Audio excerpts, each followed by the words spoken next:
let's get to juggling. I've been glued to the computer for way too long now.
Oops.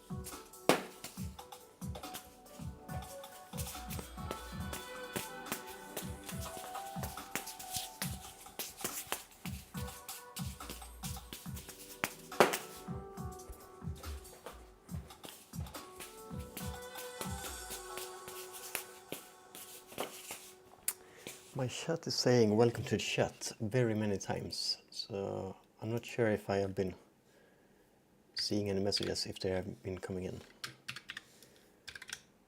I'm gonna do a test message to the bot, see if it comes back. Okay, I can see messages. And the bot says, test received, 43 vibes engaged. Higher throws, no skipping 6.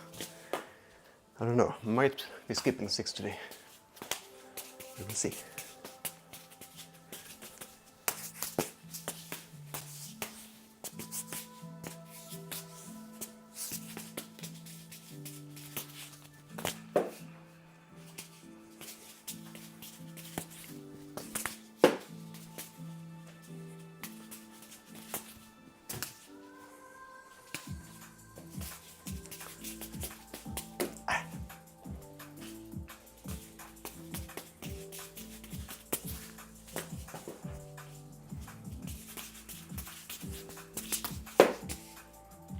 I've never tried that before. It looks easy to just place it on the head, but it should stay there too. It's easier to throw it up there than to place it.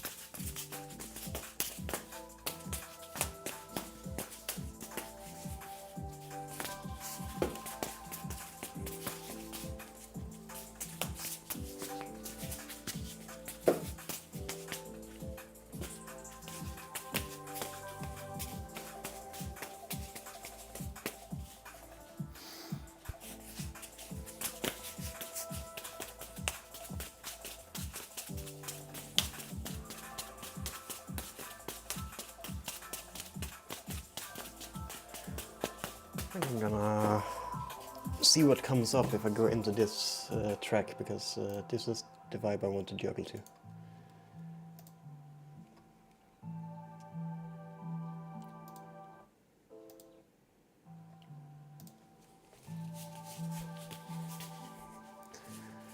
Alright, no skipping 6. Let's do it.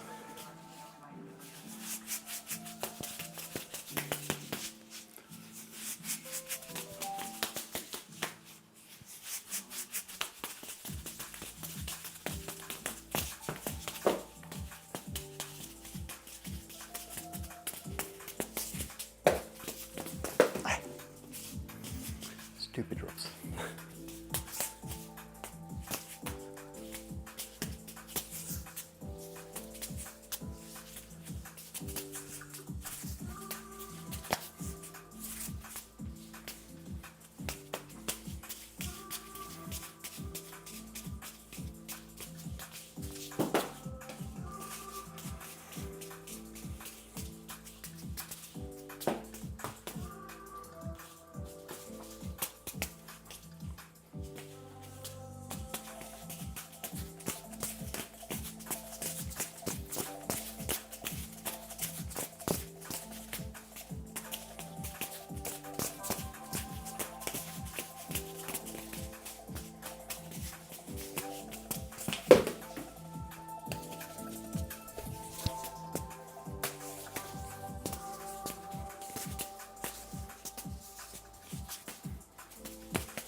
It's actually starting to flow.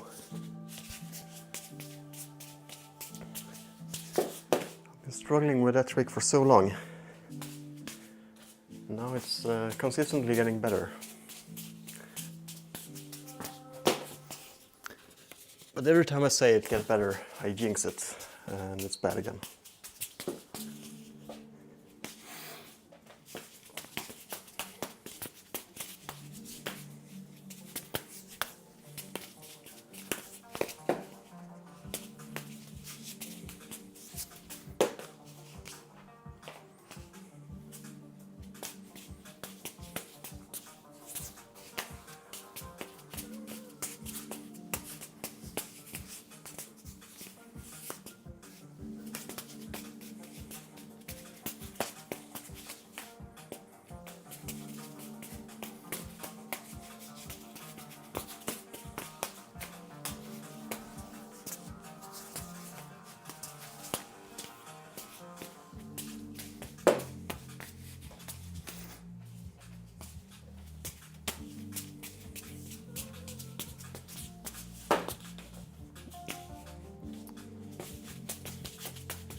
Feels really nice to juggle today. I've been really glued to the screen. I've been working on reverse engineering an old online game called Nord. So I'm like using AI to go through compiled client code to find out what it expects from a server, and then I build that server.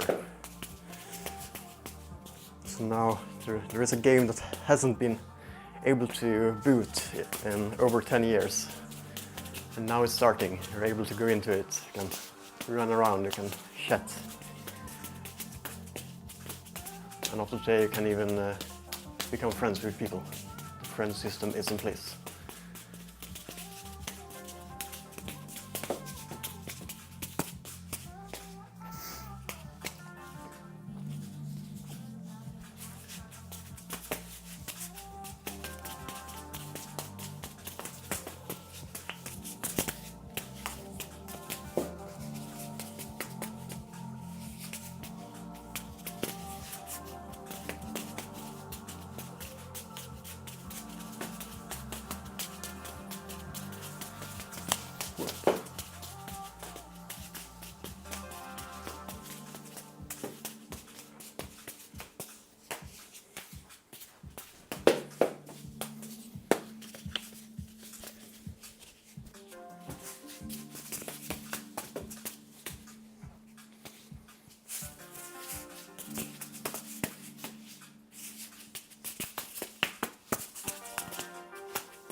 Saving out on my moustache. I've never had moustache before. We'll see how I like it.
Picking up one ball, dropping one ball. Plus minus one.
Why did it get so quiet? Okay, there it is. So there's a long pause between the tracks.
Alright, foot catch.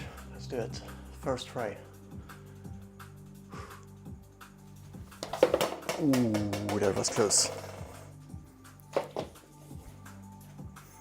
do one more before I juggle.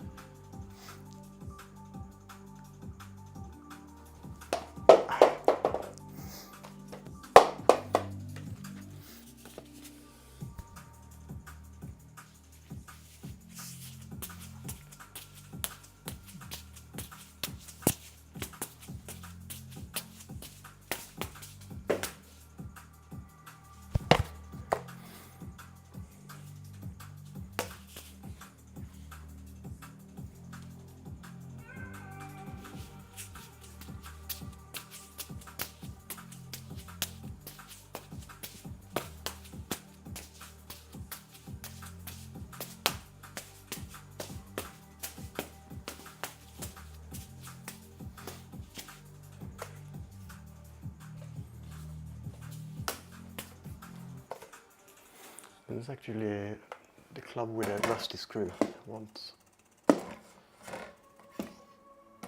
which one do I want? This one is good. Very picky with the balance clubs.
I am getting so tired of behind the neck throws.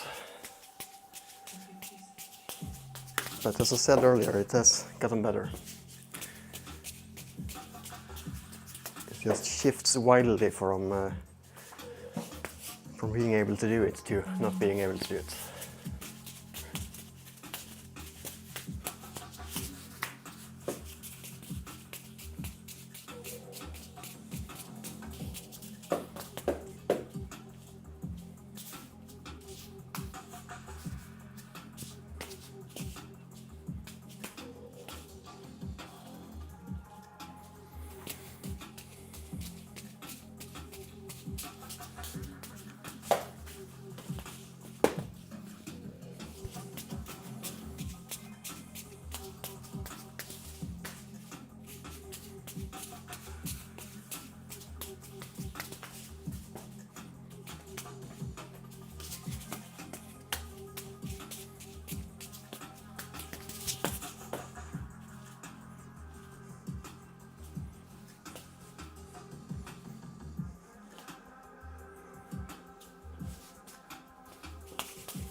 I got to thank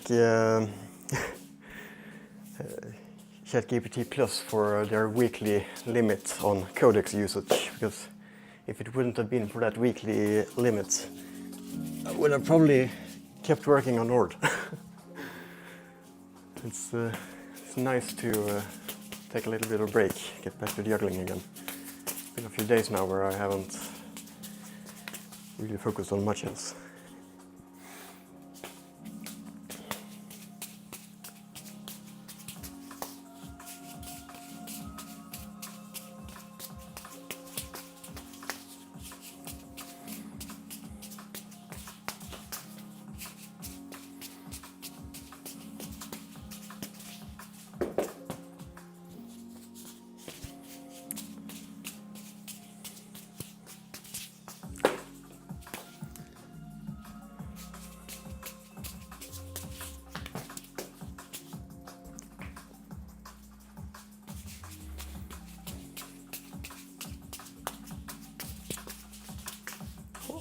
Oh.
I haven't really explored this side of the... Like I've done a bunch of bounces here, but this is also possible.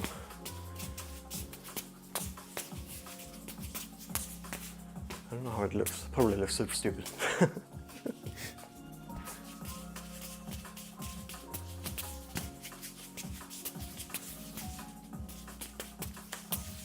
Huh. Pretty cool.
That was nice.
What do you want? Who is it?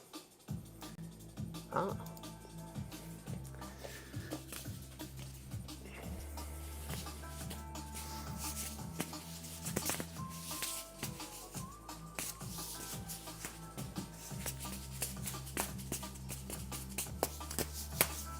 Interesting stuff. Looking forward to after stream. There's an interesting video I'm gonna look at.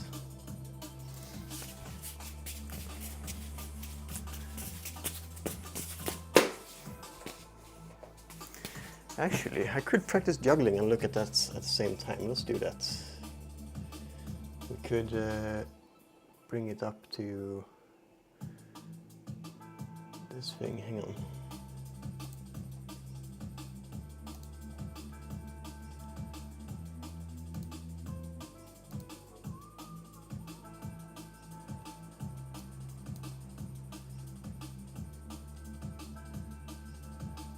But then I'm not gonna see chat. Hang on, I need to solve that first.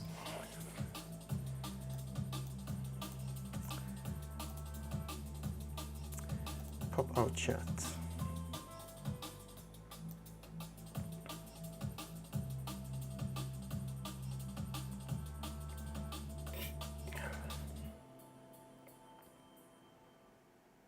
Connect into chat. It looks like it's stuck.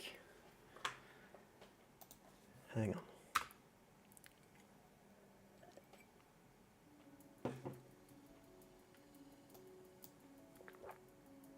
Huh?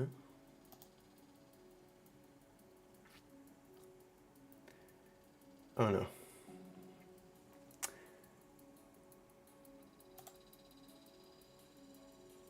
Firefox crashed.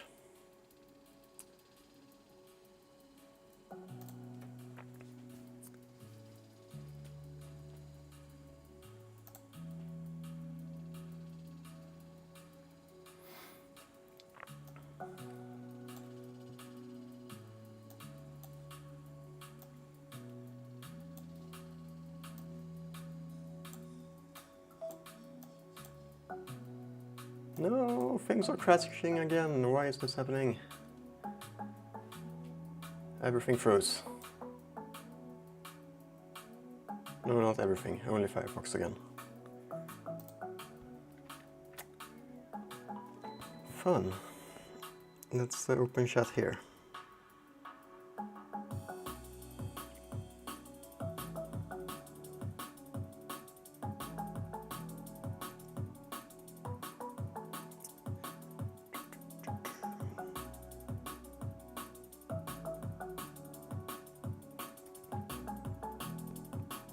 Alright, I'm back and can see Twitch chat.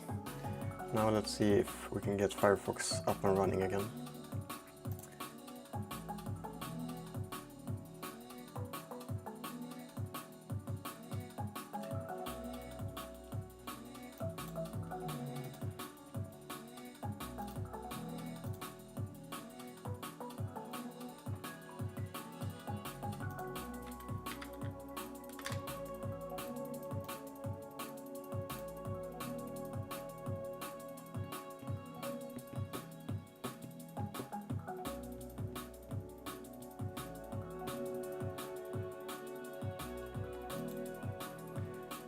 Alright, here we go.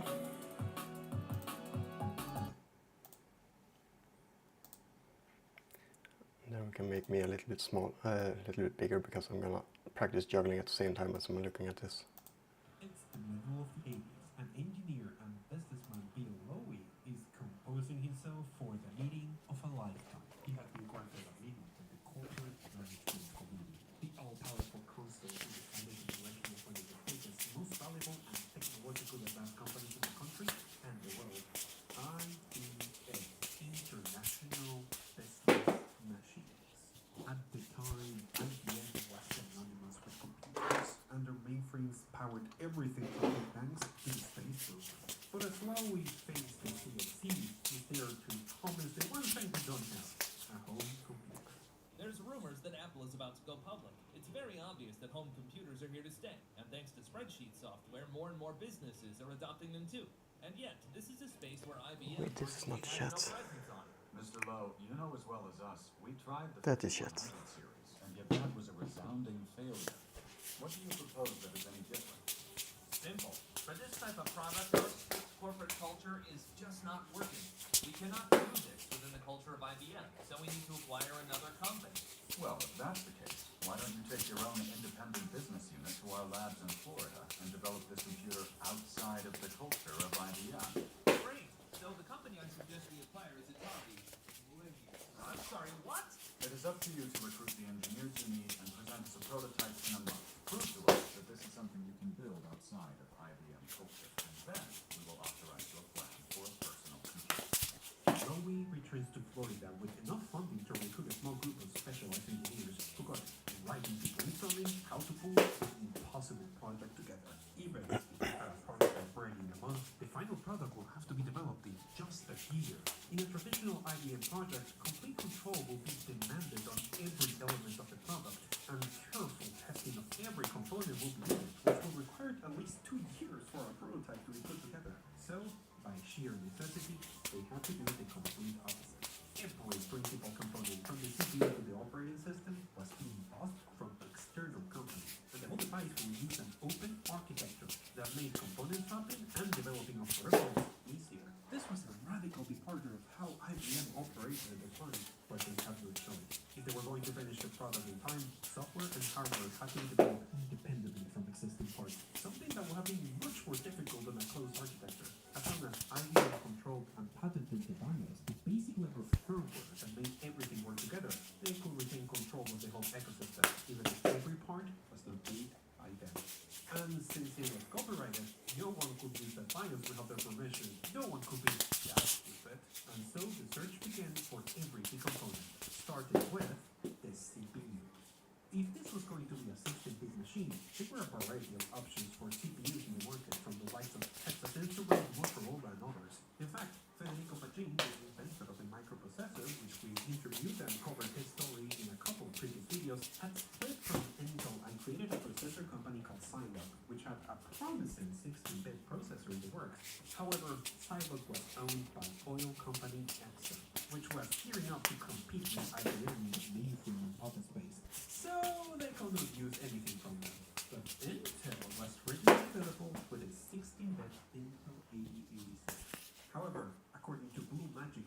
Chomsky and Ted Leonsi's written in 1988, who did the main source for a lot of the stories, the 8086 was a bit too new and a bit too powerful, to the point that there was some worry that the CSP would not approve it for fears of cannibalizing other high-end IBM products. So instead, they used the 8088, a chip that is essentially an 8086 with a reduced data bus, which made the rest of the computer design much cheaper. Besides, they could eventually expand and make a version of the 8086. With the processor packed and a barely working, constantly malfunctioning prototype build, Lowy finally made. Actually, you're probably here to see juggling, so maybe we can change And against all odds, he got their approval. if we A make business this one. unit called Project Chess will be created with the mandate to rapidly expand the team and have the computer ready in time. His work was done. And eager to climb the corporate ladder, Lowy left for a promotion as a vice president of the information system division, leaving the team in the hands of one of his earliest recruits, an engineer called Philip Don S. Move to top. It's not moving into top. What the heck? Change in leadership because the computer now needed to acquire its next. Okay, it was turned around for some reason. Set forth an absolutely insane chain of decisions. As Estrich and his team meet with a company called Digital Research in California for a meeting, the feeling of the room had turned sour. Digital Research owned the closest thing that existed to a standard operating system for business computers, control program for microcomputers, CPM. And selling licenses for this operating system had made its creator, hacker Gary Kilwell, pretty wealthy and just a little bit difficult to work with. The IBM team had scheduled a meeting to discuss modifying and licensing CPM as the operating system for this new computer, but something went terribly wrong. Some sources, like Blue Magic, that I mentioned before, alleged that Kilgore had an argument with his wife and had taken his private plane out to cool off. Other sources, like Hard Drive by Wallace James and Erickson Chen, claimed that Kilgore was just out making a software delivery to a client on his private plane. Either way, he was not there for the call. Without the president of the company present, Kindle's wife and their obviously uncomfortable company lawyers refused to sign any of IBM's NDAs, or even discuss what will be needed to modify CPM for 16-bit computers. So they left empty-handed. And so, they were off to the next meeting. For the computer to function, they needed an operating system and a programming language. Ideally, they needed a version of BASIC, a high-level programming language meant to simplify computer tasks. Now, Estrich and his team might have failed to secure an operating system, but on the same side of the country there was another company that had made a name of themselves making versions of BASIC, Microsoft. Microsoft had gotten its start by creating a version of BASIC for the Intel-based Altair, one of the very first microcomputers meant for hobbyists rather than companies. And from there, they had capitalized on this success to make a name of themselves as makers of versions of the basic programming language to everyone, from Commodore to Apple. We have explored a bit of the Commodore story on the past episode, and yes, Microsoft was led by a shockingly young Bill Gates, who was the one who had recommended Kildall to IBM in the first place. But when he heard the deal was dropped, he understood there was an opportunity, and had cleared his calendar for it and signed the NDA as soon as he was given the vacation. Although the exploratory meeting, the IBM team will be surprised at just how collaborative Gates was at the idea of working with IBM, and just how much of a businessman he was compared to his other peers. But over the follow-up meeting, when they finally revealed to Microsoft that they wanted to license their BASIC from the IBM home computer, they will come to realize just how good of a nose for business opportunities Bill Gates had. So this version of BASIC we're making, what operating system is it going to run on top of? We're still in the process of securing one. Wait, they don't have one still? What if we could provide one? What if we could add an operating system to our proposal for your license? You could certainly consider that. We don't have an operating system. Where in the world are we going to get one? But Gates had a plan. He had heard of a friend with his tiny company not far from their offices called Seattle Computer Products that was developing an operating system called 86DOS that was similar to CPM but optimized for the Intel 16-bit 8086. Hence the name. Hiding the fact that he had IBM in the line, Bill made him an offer $25,000 for a non-exclusive license so they could port it to the IBM prototype. And not long after, $50,000 for all rights.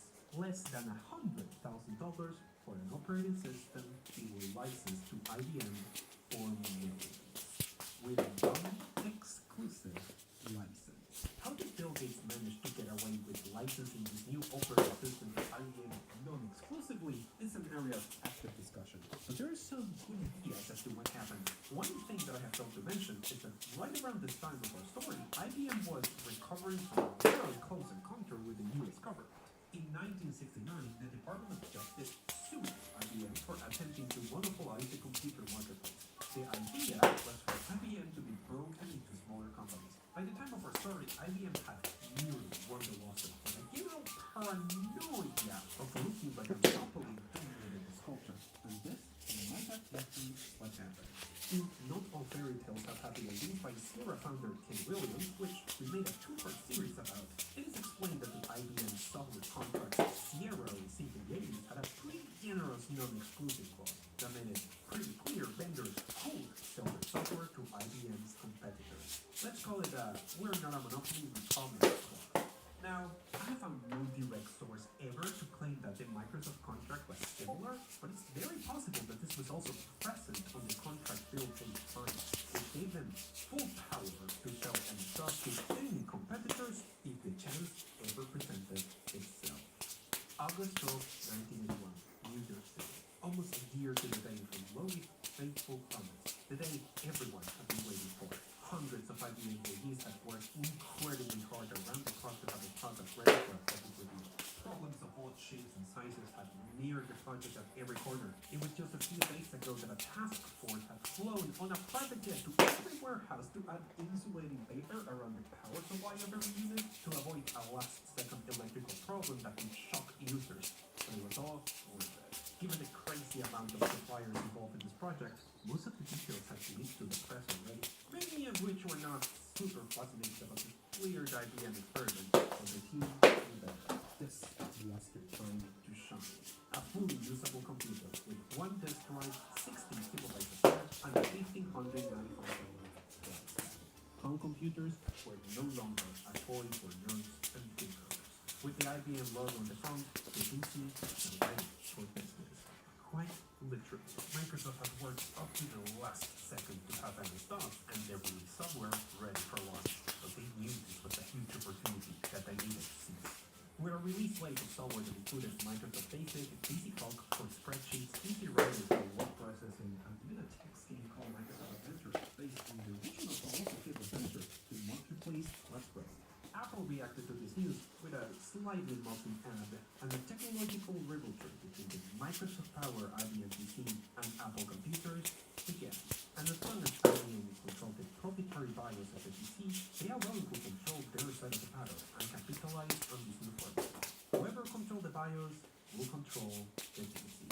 And now that the IBM personal computer was quickly becoming the industry standard thanks to IBM's reputation, everyone was eager to see how they would follow it up. Don Eskridge was ready to answer this question. The improvised and chaotic development process of the IBM PC might have gotten them in position, but if they were going to diversify, they needed to go back to the one structure that properly scaled businesses. They needed to do things the IBM. With the PC team now a formal division of IBM, Eskridge wasted no time and created sub-branches to follow up with several successors to the PC for different price targets. And now that Eskridge was vice president of the company, they were on top of the world.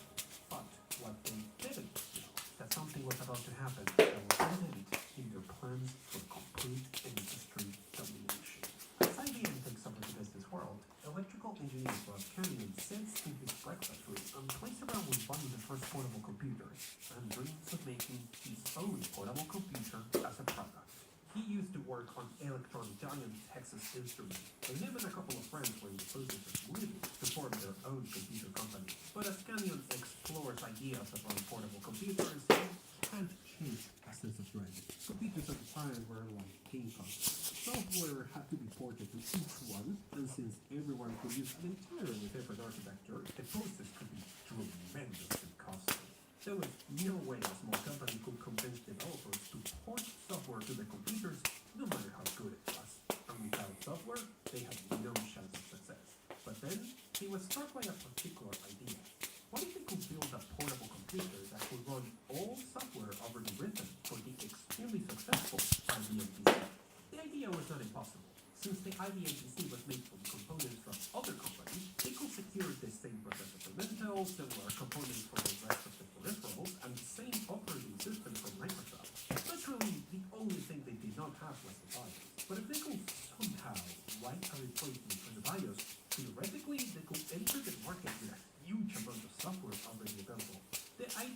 itself had enough merit that after a series of successful pitches to a long list of investors, they incorporated under the name Gateway Technology Incorporated. And got to work. Gary Stimac, another engineer from Texas instrument, was tasked with creating a suitable replacement for the BIOS. Stimac, after buying an IBM PC, realized that the reference manual that he could find with the computer included the entire BIOS runtime function at the end. Idiots. This has got to be easy. You shouldn't have done that.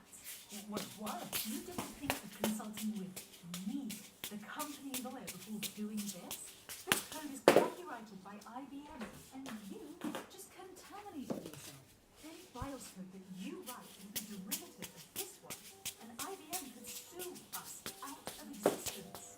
Has that actually ever happened? It has never been proven in court yet. Do you want to be the first one? Oh, no. What do we do?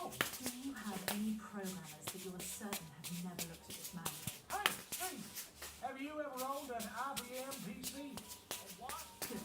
So this is what we're going to do. You're going to use IBM's code to write a general reference of how it works, and then C here will turn your reference into a code that does exactly the same thing. As long as you carefully keep logs of the communication and you never write any bit of BIOS code, and he never sees the original source code. I wonder if this is like a peek against what I'm doing with Nord or something. Because I got sent this video from one of the original admins from Nord. But they seem pretty chill. I don't think they have any problem with it. Remember, Microsoft had been signing exclusivity agreement with IBM. However, the MS-DOS Microsoft facility did not include some last-second modifications IBM had done. Surprisingly, when Canyon spoke to Microsoft, they were more than happy to point Gateway Technologies in the right direction on how to modify MS-DOS for full compatibility. And were even open to sending that version back into the open marketplace. They were probably very aware that they were potentially creating tons of new clients for the operating system. It was at this point that Canyon and his team decided to change the name of their company to something a bit more catchy and reflective of their portable computer ambitions. Compact. The Compact Computer Company. Now, let's clear something up. Compact was not the first company that noticed there was an opportunity here. Less than a year after the release of the IBM PC, the first attempts at clones have popped up from companies like Columbia Data Products and Eagle Computer. In their rush to be first, this company had just used the stock MS-DOS and spent no time trying to implement the IBM-specific modifications, which meant they had some level of compatibility that was not perfect. However, one important question remains to people at Compact. How had this company secured a viable BIOS alternative so fast? Columbia Data Products have famously also used the same cleanroom technique to create a legal copy of the BIOS, but not everyone was as careful. As Compact executives prepared their booth at Comdex, the biggest computer show at the time, they struck up a conversation with people at other booths and find the answer. Oh, we just changed a few lines of the IBM code in the manuscript. Did you talk to a lawyer about that? Do you know how much a lawyer costs? We won't know copyright infringement intended at the time. It's probably fair use or something. It's fine. Well, they were about to test the assumption with fire. On the spark that was lit, the compiler did not come from the company you expected.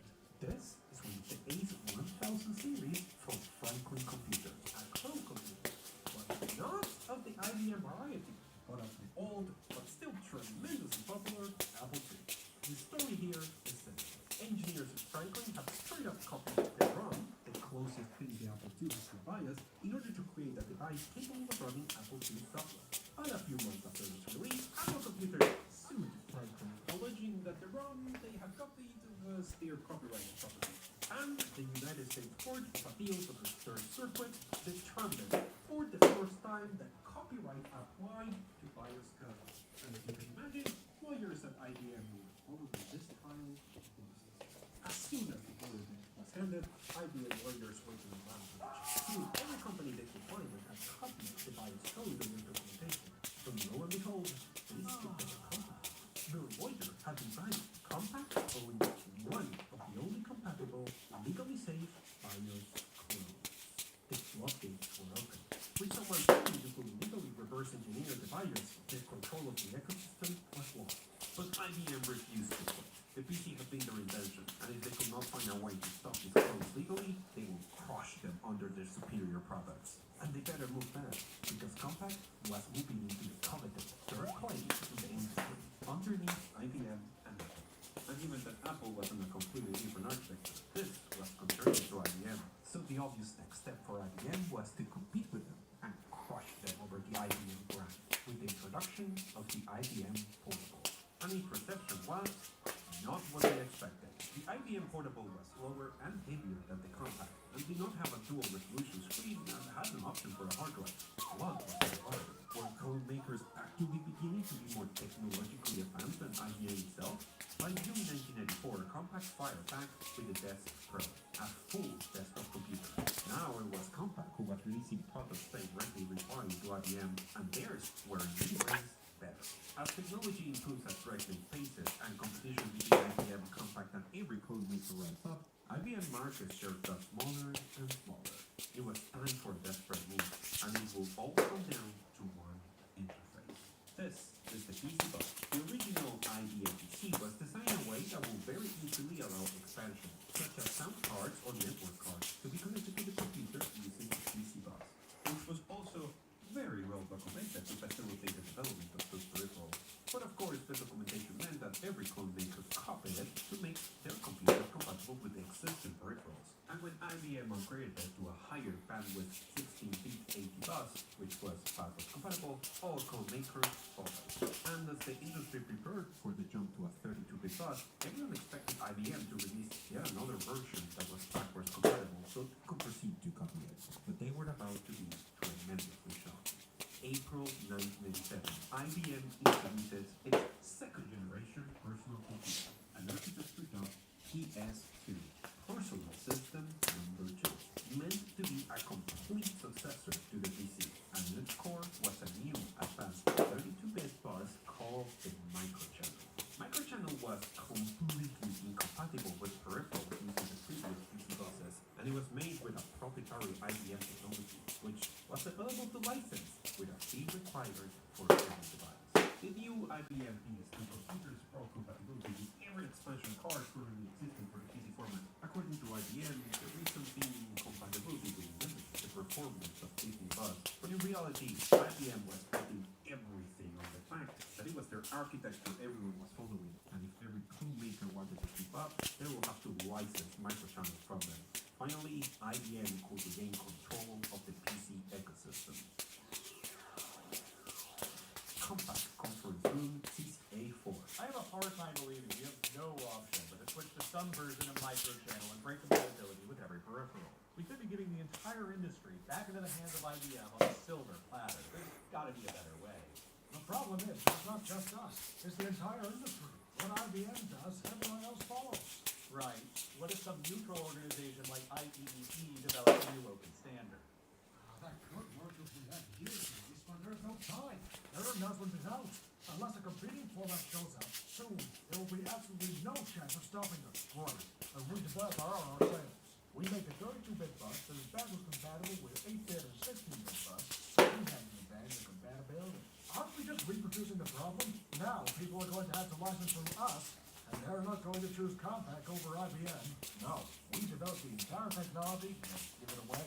We give the chips up to someone independent like Intel, and every other clone maker who uses it has to license it from us. Out of your mind? You're suggesting we spend millions of dollars of our own money on creating new bus technology, so we're just going to put out there for free? No one can defeat IBM by themselves. No one. If we want to save the open PC format in our business, we have to get every clone maker to agree to use a technology that is completely company independent. And we're the only ones with the money and expertise to do it. And how do you suggest we convince others to use it? What if we ask the what's the name of this and everyone else? On the surface, the idea of developing a competing format for free seemed like absolute madness. But the more they dug into it, the more possible it appeared. Intel was a main supplier of processors used by IBM and the clones, so they could manufacture the chipset as well. And Microsoft controlled the only operating system all clones used. Well, publicly, they had continued being co-developers for the new operating system the PS2 will use. Microsoft in secret has been working with Compaq for years to make sure their operating system retained compatibility for all clones, so the decision was taken. Compaq will develop a next generation bus that was backwards compatible with That sounded like a sound from Nord.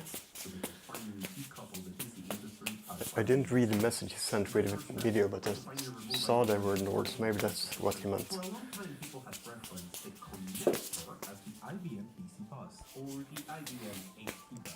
So Compaq came up with a retronym, a new term to refer to an existing thing, the industry standard architecture bus. No IBM to be seen in the title, and by extension, they decided to call their new 32-bit backwards compatible bus the Extended Industry Standard Architecture Bus.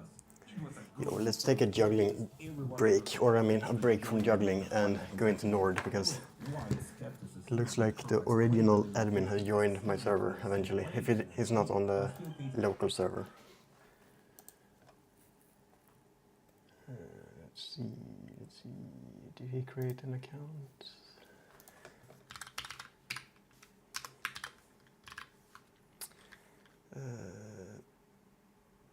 93? No? 83? Oh wait, 80... 91.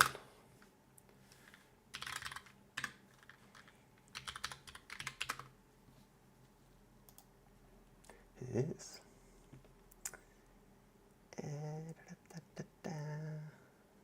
Where did this go? Alright, I'm gonna show you a Nord. But I need to run it in a virtual machine because it's not running on this PC normally. Where do I have that? Here.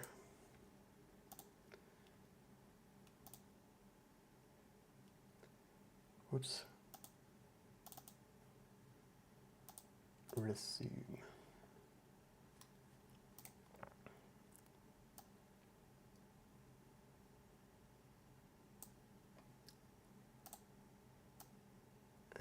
Oh no, that's the overlay. Boom, boom, boom, boom, boom. Order. Nope. Come on. There we go. There we go. And now we fit this one to screen. Boom, boom, boom, boom, boom, boom, boom, boom. Transform. Fit to screen. And then we do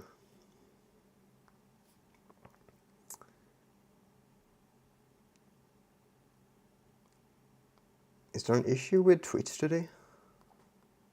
I'm being disconnected from chat again on the phone. Earlier it was on the PC. Game, Nord game. It's probably non-existent on... No, it wasn't. Game.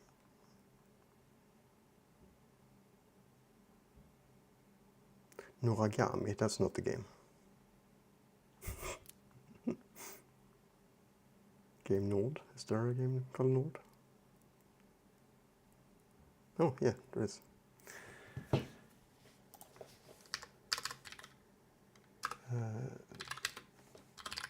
Nord game.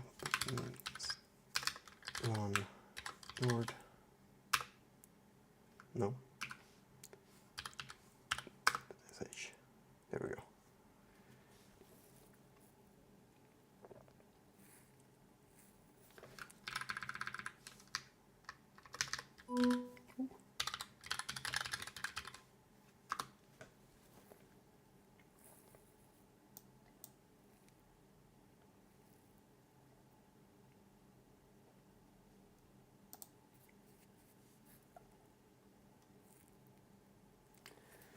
Can I get chat going, by the way? Let's see here.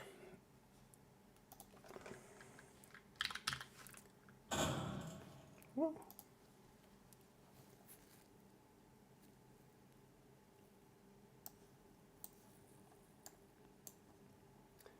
The game is gonna lag because it's inside. Ah, okay, it's not online anymore. Either that or I have had a bug. But yeah, this is Nord.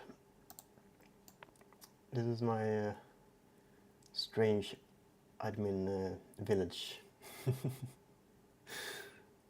So the things I've put out here is not supposed to be put out in a regular village. There's like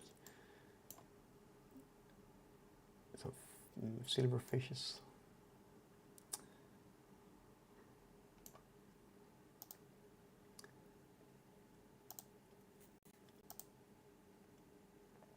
So this is the game I played a lot as a kid.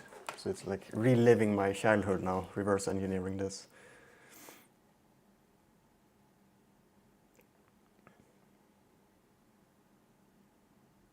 So here you can buy things. One fun thing I did, oh shit, loud, is that these animals are supposed to be pretty small, but this one I changed the scale of. Big dog. Look at this. Where is it? There. Look at that. It's supposed to be very small, but it's not.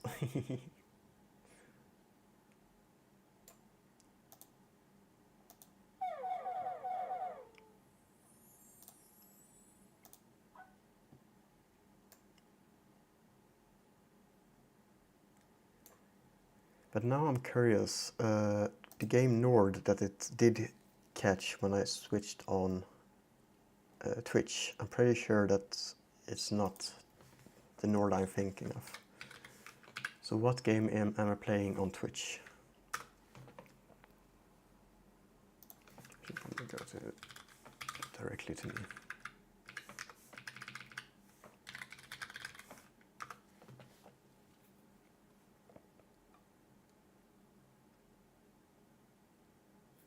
Also, how long I've been streaming and how much of that has been juggling. Let's see here. So log the time right. No, it's 1 hour 20 minutes. Let's just add an hour. 60.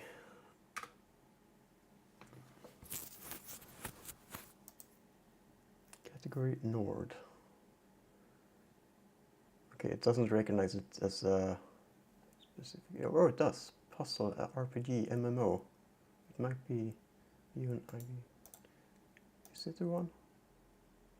It is. How is Nord on Twitch? Was Twitch a thing in like before 2014? Twitch start date, founding date. Yeah, June 2011. So that was 12, 13, 14, like 3 years where Nord and Twitch coexisted. Interesting.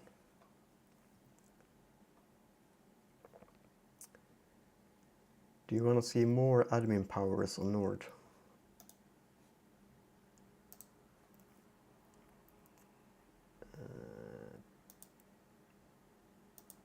I can show you some interesting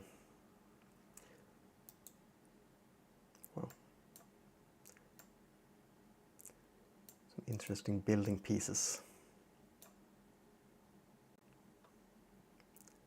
Through this Pimpland, I actually have the gates put out here. And there is a label for it. Hang on.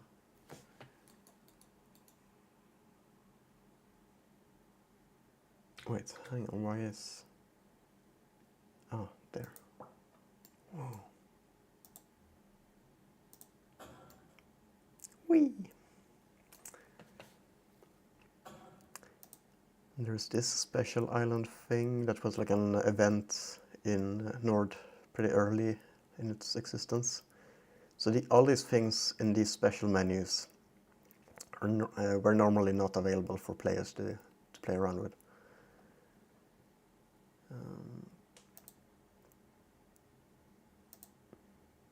I can also place these things. This is like the tutorial island with predefined shit, mongoose. I remember that sign. Oh, I'm gonna put that here with my big dog. Oh no, there is no text on it.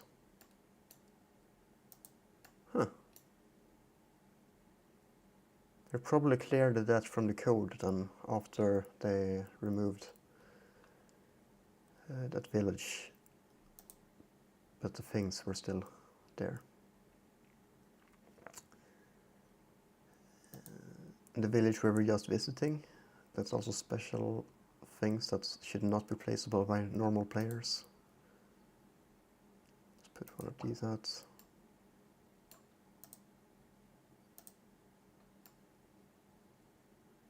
Let's buy a horse. No, wait, what?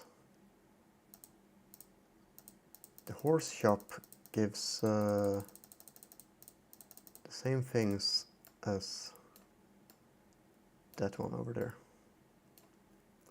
But maybe there is this one should sell horses. Yeah, there we go.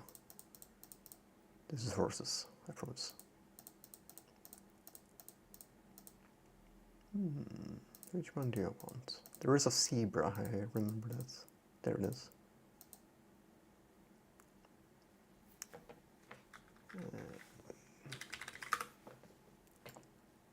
Whee! Oh yeah, these shake the image, I don't want that. But yeah, that's Nord. Let's do a little bit more juggling. Is anyone else online? Nope.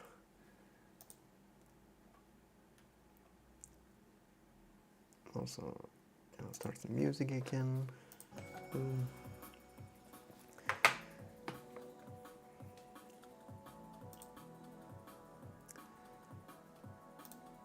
Maybe let's check that message that I got.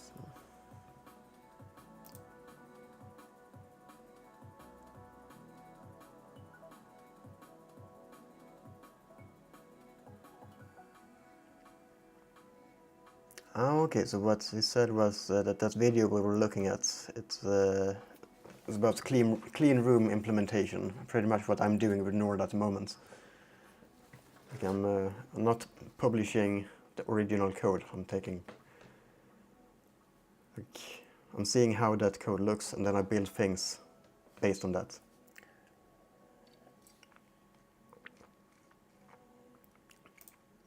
And what is happening in the Nord revived server? A wave. That's nice.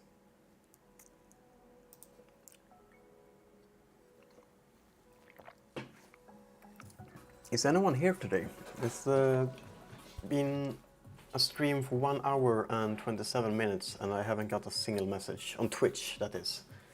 Firefox crashed and I haven't opened up the other platforms yet. Let's do that. YouTube. And then we have Kick.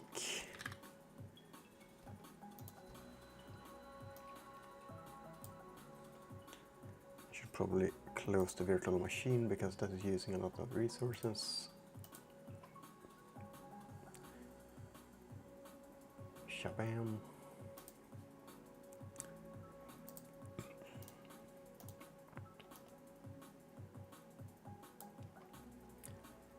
So yeah, if there's anyone on YouTube or Kick who has sent messages that I haven't responded to and you want me to respond to them, send them again. Same on Twitch. I'm not really trusting the chat there today because it's been connecting and reconnecting.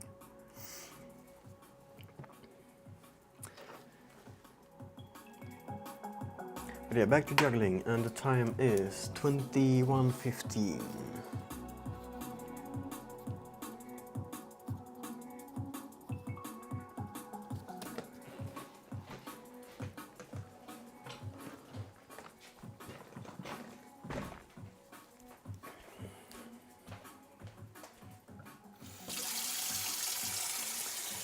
What should I focus on now?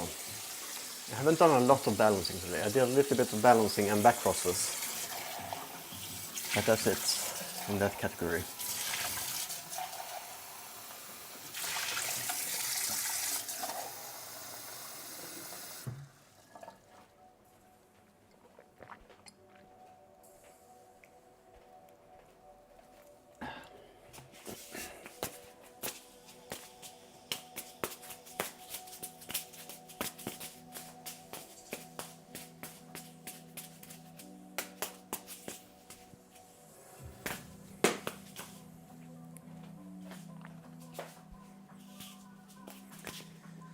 Maybe some 4-ball things with balance. 5-3-4 maybe. Whoa.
These are tricky with the movements.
more swing in that.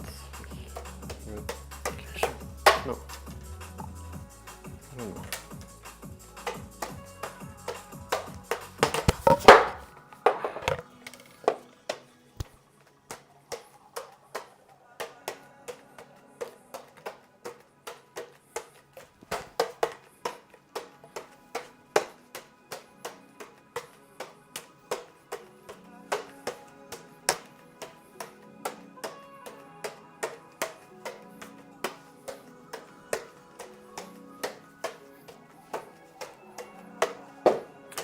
Ooh, if I can figure out how to make 3D models that are compatible with Nord, I need to make a juggling club and bring that in there.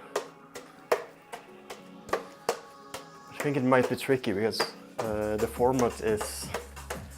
I don't remember the exact format, but it's a very old game, over a decade, built on the J-Monkey engine.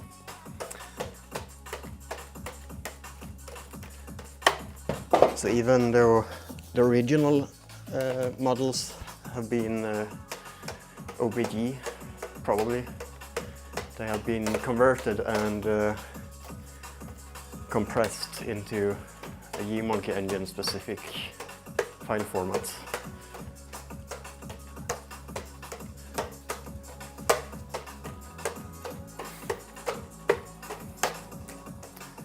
I had tried before to transform them back into more general use 3D model file type, but I haven't been successful with that. So that's why I'm thinking that it might be tricky to do it the other way too, but maybe not, I don't know. I will eventually find out.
Yikes.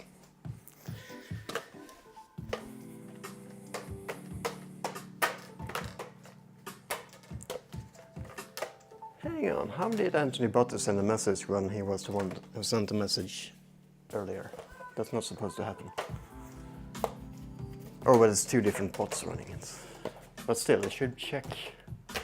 It doesn't check its local history, it just checks the real chat history for that check.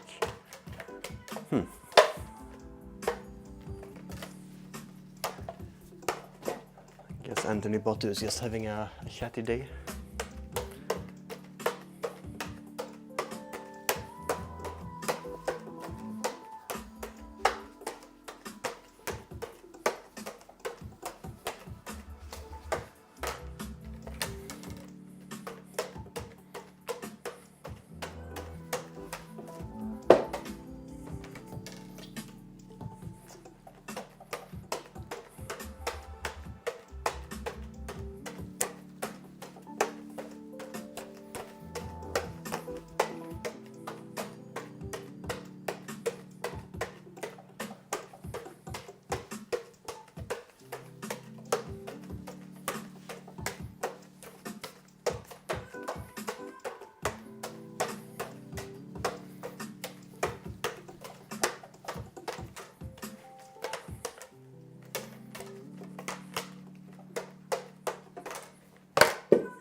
What happened to my scissor catches?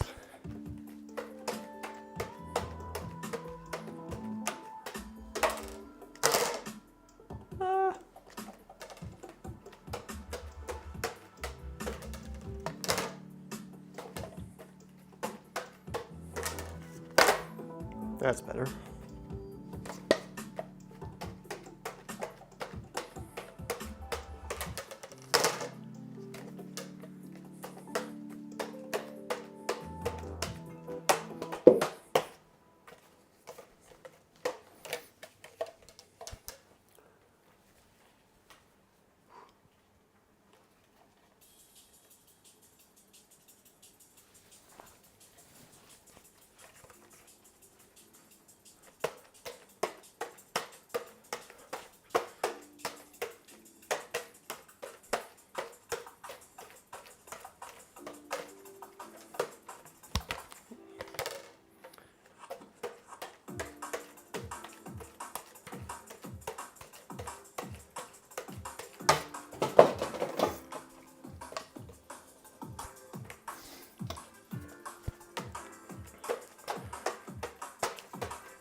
But now I'm still in the Nord category, hang on.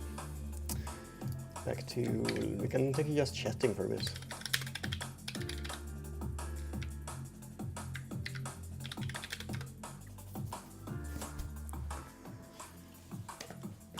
Three categories in one stream, being multi-talented here.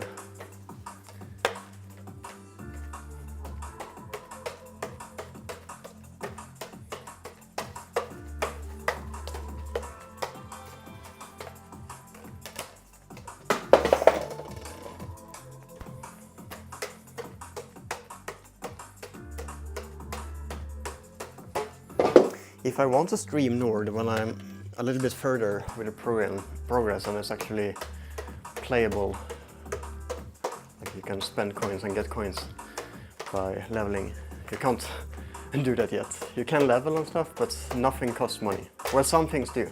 That's the weird thing about it. Some things do, some things don't, even though it says that it should. When I figure that out and it's playable, I might be able to stream Nord gaming, but I'm probably gonna stream from this computer and then play and stream from this one to this one, just to avoid the lag that happens when I play it through the virtual machine on the streaming PC. Complex setup, but I think that will work.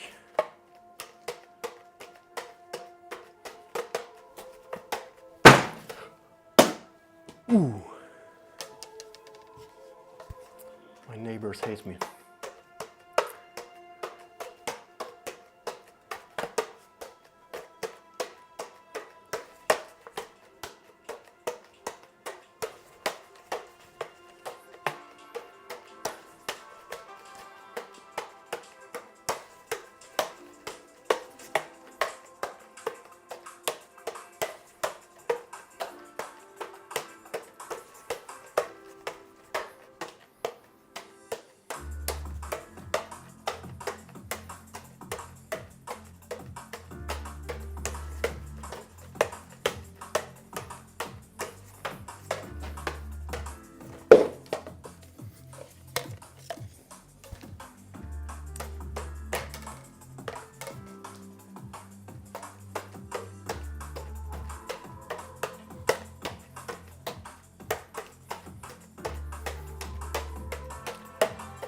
Should I do a streamathon like right now, with the end goal of getting a chat message? If I get a chat message, then the streamathon is over. If everyone stays quiet, I'm gonna keep on streaming until the end of time.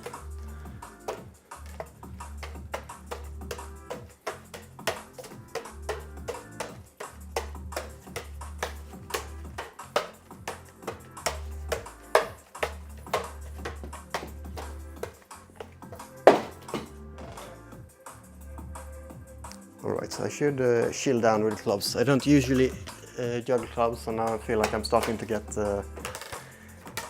what's it called? Like the thing you get before you get calluses, blisters. Starting to get blisters on my hands now.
Oh, hang on, I need to give Toddy VIP and the things on that Nord server. Hang on.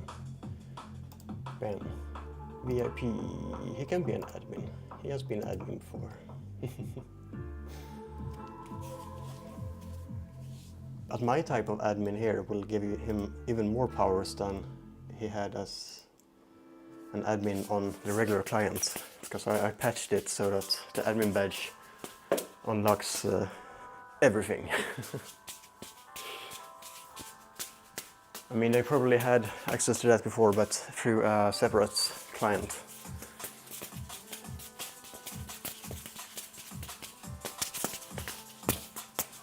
Which makes sense, because you could just send the data to say that I have the badge, and the server would trust it, and then anyone could get that admin access.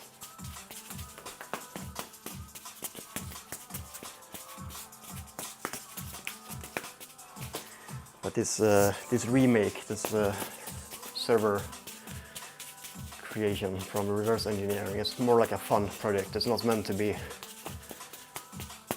really usable or secure. Let's see how we can break it in fun ways.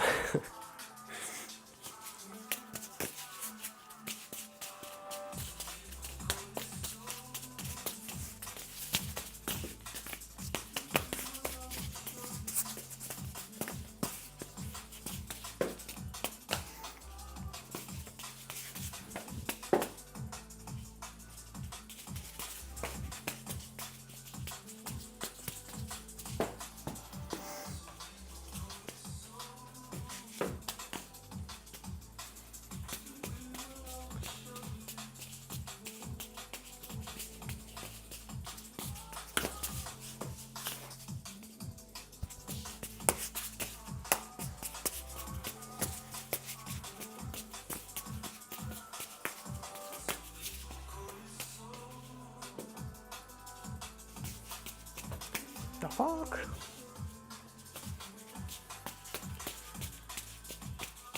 Twitch chat, where did you go? There you are.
I'm leaving that trick now. I've got a lot of progress on it today.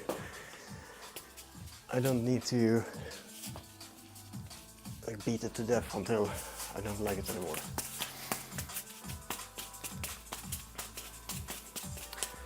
Let's do a consistency run of head catches from 5 to 4. 1 in a row. 2, almost 2 in a row.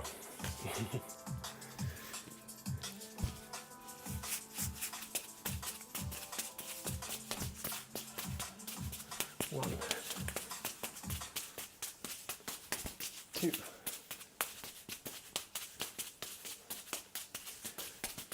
3, 4,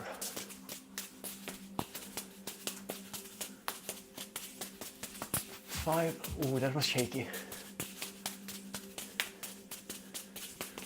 6, oh,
I've never done an endurance of that, but now I have.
Ooh, there is that multiplex thing with 5 that I haven't practiced in a long time now.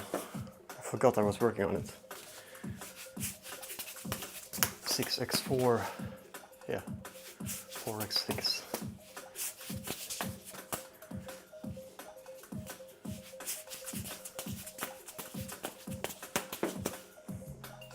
No, wait, that is if we...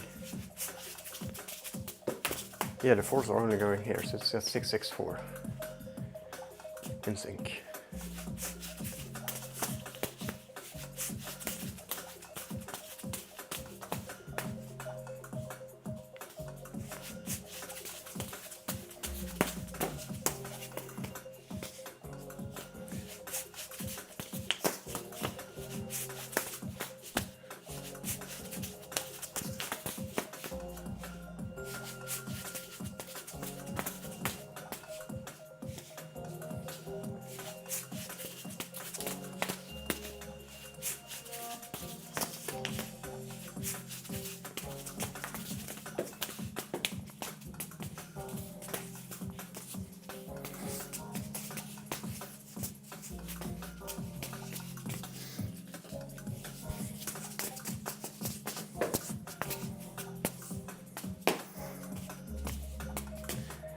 Having a pretty new Discord server makes me want to check all the notifications that comes in.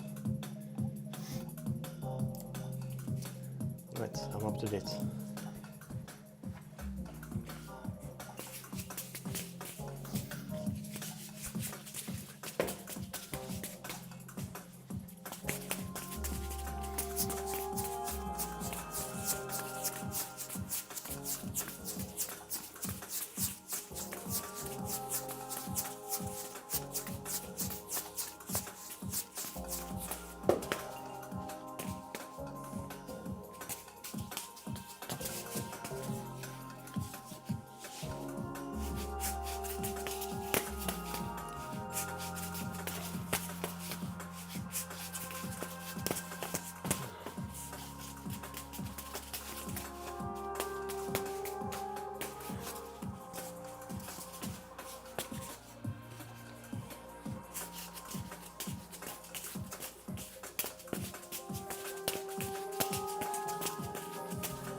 I feel like that 3-ball flow was a very good representation of my style within ball juggling.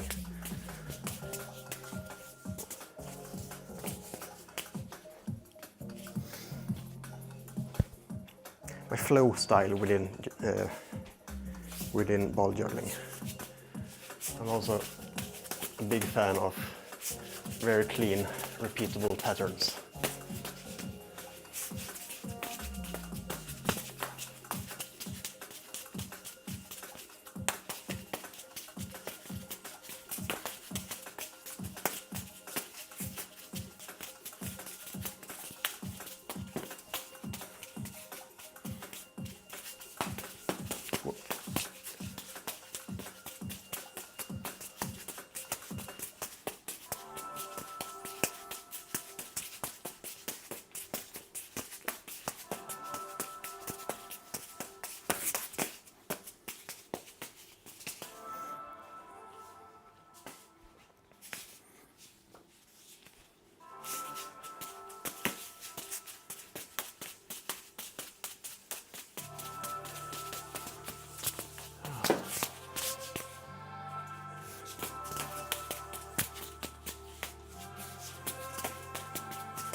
I'm getting up early tomorrow, so probably I should start thinking about the refrain. As we say in Sweden. But as always, I end my streams with a 5-ball endurance. So let's do that.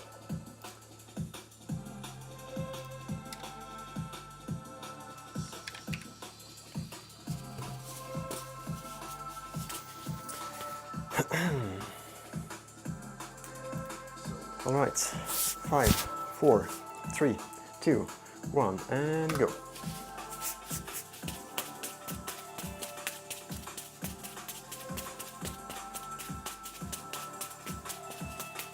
That was a terrible drop.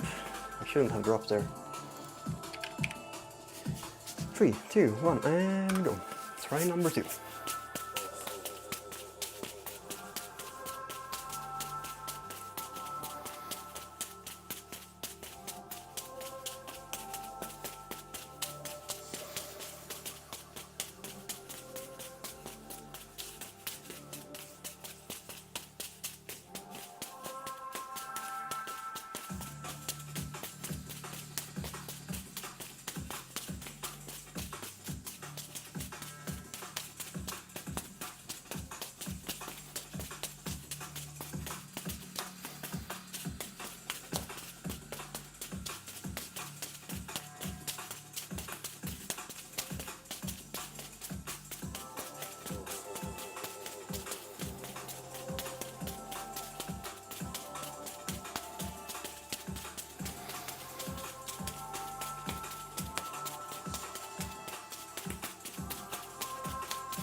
Ooh, I almost dropped. It was a really bad catch.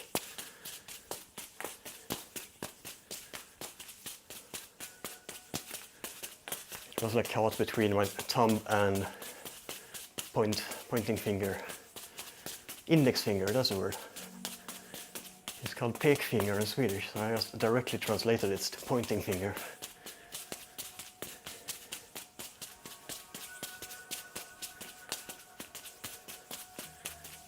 It actually makes more sense than index finger.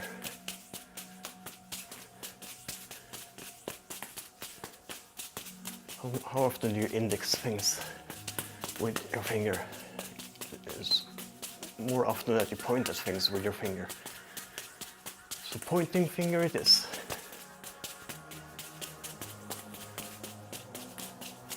This is a really, really good run. I'm probably up to like 3 minutes now, I think.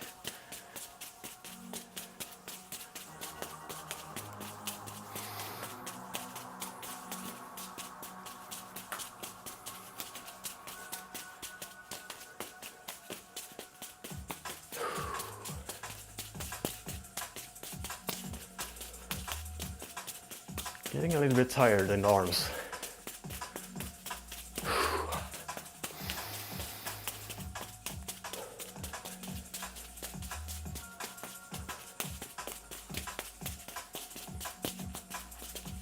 Oh.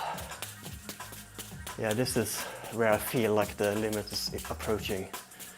I saw a meme recently about Nordic jugglers, and then there was SpongeBob's very tiny muscles being flexed. My juggling balls are the same weight. No, actually they are heavier, 2 grams heavier. Like that makes a difference. Come on, keep it going, keep it going.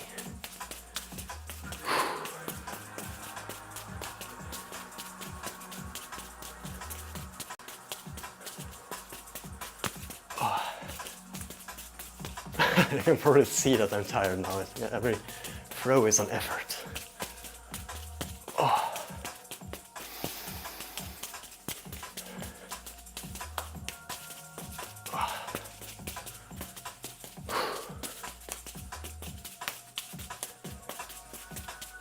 Oh my god, come on. Oh, no.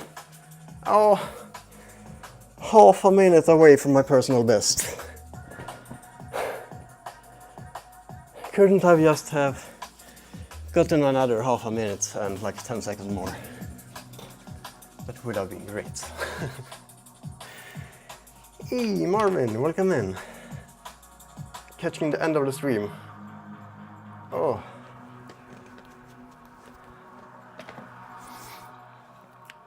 How has your day been? Or your day maybe just started? At work maybe?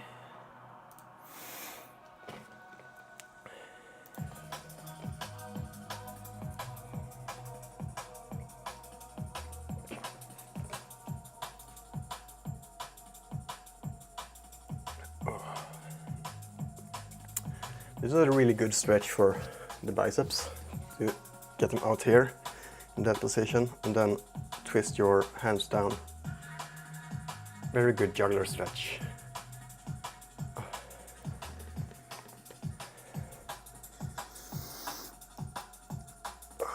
Let's see who is live to raid today.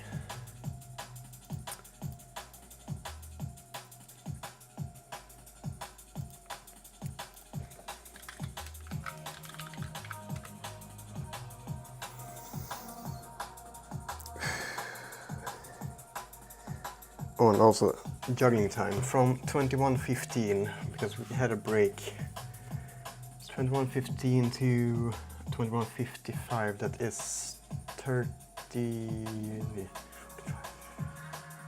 50 minutes.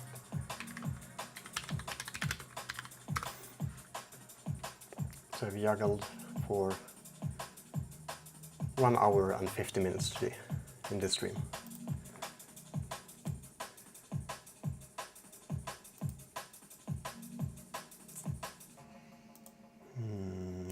Go to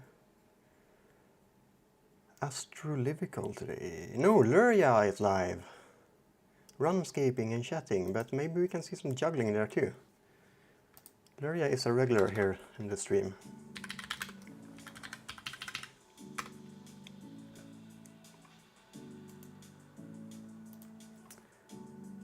So please don't go anywhere, stay for the raid. It's so feels so bad when there's people in the stream and then you raid, and as soon as the raid starts there is no one, so you raid as one viewer and everyone is just like noob.